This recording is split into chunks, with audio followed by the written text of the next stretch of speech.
The name Lilith is a symbol of many things to many people, especially to the female gender, as she is said to be a source of inspiration and motivation to many women who seek an independent life.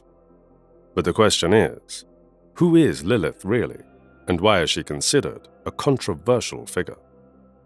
Lilith has been roaming the earth for 4,000 years, inspiring writers, artists, and poets to create fantastical stories about her. Her dark beginnings can be traced back to Babylonian demonology, a practice that employed amulets and incantations to ward off the evil forces of this winged spirit that preyed on unborn children and pregnant women. After Babylon, Lilith moved to the ancient Hittite, Egyptian, Israelite, and Greek worlds. Also, in the Bible, she appears alone as a demon from the wilderness that the prophet Isaiah eschewed. Then she resurfaces in the Jewish book during the Middle Ages as Adam's horrible first wife. Furthermore, Michelangelo depicted Lilith as a serpentine figure coiled around the Tree of Knowledge in the Renaissance. Later, Dante Gabriel Rossetti, an English poet, would later become enthralled with her beauty, as he wrote. Her enchanted hair was the first gold. She was also portrayed as the patron of abortions by Irish novelist James Joyce. Contemporary feminists honor her valiant battle for independence from Adam. Lilith is typically associated with chaos, sensuality, and ungodliness in her mythology. Nevertheless, she has enchanted humanity in all of her forms, so it's critical to recognize her true nature in addition to her notoriety and impact. But who do you think Lilith is? Let me explain. The belief that passages of the Bible have been altered or removed is widely held in secular society, as feminists have pointed to Lilith as one such example. Despite not having her name in the Torah's creation story, Lilith is considered a highly contentious figure in Jewish folklore, whose name is in a number of midrashic writings. Jewish academics, feminists, and other intellectuals have argued over her symbolism, history, and literature. Even though Lilith has several origins and legends, the most widely accepted version of history regards her as Adam's first wife. According to the first Eve mythology, Lilith was formed by God from dust and given to Adam to dwell in the garden. However, issues between the two became complicated when Adam attempted to lord it over Lilith. According to the story, Lilith refused to lie beneath Adam during intercourse because she thought they should be equals, since they were created from the same dust. And because of this disagreement, Lilith left the Garden of Eden to become independent. With no other option, Adam told God what had transpired, and God dispatched 3 angels, Senoi, Sensenoi, and Semangalov, to bring her back. But Lilith refused to return to the garden when the 3 angels discovered her in a cave with babies. She disobeyed the angels' warning that they would kill 100 of her babies every day, and as payback, she decided to take her children's lives and be accountable for the deaths of cribs and stillborn babies. Lilith took children's lives in the night, although she promised not to kill those who wore amulets of any of the 3 angels. Male infants are at the mercy of Lilith's wrath for 8 days following birth, until circumcision, while female children are at risk for 20 days. However, Lilith attempted to return to the garden after the angels left, but she found that Adam had already found another wife, Eve. In a rage, Lilith raped Adam by sleeping with him while he was fast asleep, and stole his seed. With his seed, she bore Lilium, an earth-bound demon, to take the place of her angel-killed babies. Not only that, but male erotic dreams and night discharges are also attributed to Lilith. According to a different myth, Lilith is said to become pregnant and give birth to new demons through sexual lust and masturbation. It is a fact that Lilith is a symbol of ideologies that religious groups have been able to use as a representation of feminine strength or as a destructive female crest.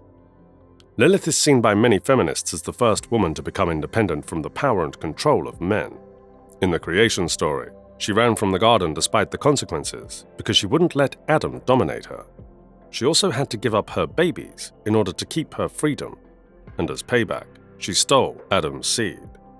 Lilith was said to mount Adam, thereby signifying the woman's power, though other versions depict Lilith as a demonic figure that preys on men and kills children. This version of the story suggests that Lilith sexually assaulted Adam. Because it is against Jewish halakhic law to spill a man's seed, sperm, Lilith uses her erotic dreams and masturbation to replenish her own offspring. Despite her controversial nature, Lilith has served as a symbol of empowerment for certain feminists. For instance, a Jewish feminist publication named Lilith describes itself as an independent Jewish woman magazine. The reason the publishers chose Lilith as the title is that they saw her as a representation of independence, and those who still view her as a demon, however, might twist things and accuse feminists of being man-haters or male-bashers once more. They also believe Lilith to be spiteful and evil toward both men and children. However, there'd always be debates and opposition to every symbol or logo adopted by feminists, particularly in a religious setting, as the essential question is not whether Lilith's account is true or not, but what it represents to them. Being an independent woman, she opposes the repressive system that is said to control women, because her survival from Adam and her mystique make her a powerful icon, even after all of her fall from grace. And because of her ambiguity, women are able to reimagine her power and symbolism as a form of identity. The hauntingly beautiful poetry of Isaiah 34 should be familiar to anyone who has read through the book of Isaiah. This apocalyptic poem seems to recount the Nabatean devastation of Edom in the 5th century BCE, even though experts currently believe it was later added to the Bible. We come across several intriguing mythical creatures, such as Satyr's Lilith, which seem to be archetypes, in addition to this bestiary of nature. But let's examine the latter in more detail. Isaiah 34:14. The wild beasts of the desert shall also meet with the wild beasts of the island, and the satyr shall cry to his fellow, and the screech owl also shall rest there, and find for herself a place of rest.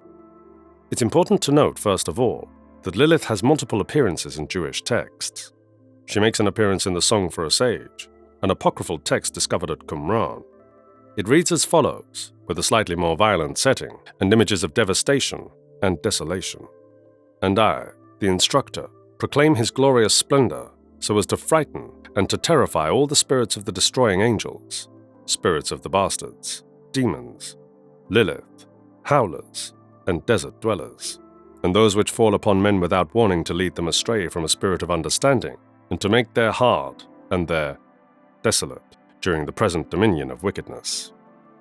Lilith's description in Isaiah 34 as a nature spirit that prowls the deserted wilderness and haunts abandoned places may fall halfway between Lilith's early life as a wind deity from Babylon and her later life as a cunning demon that would torment and oppress humans in their houses.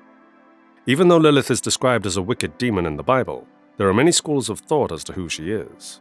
The story of this enigmatic figure is one that is conflicting, as to some she takes lives, and to others she is a pillar of strength. What do you think about Lilith? Leave your answers in the comments, and don't forget to give this video a thumbs up. Till next time, thanks for watching.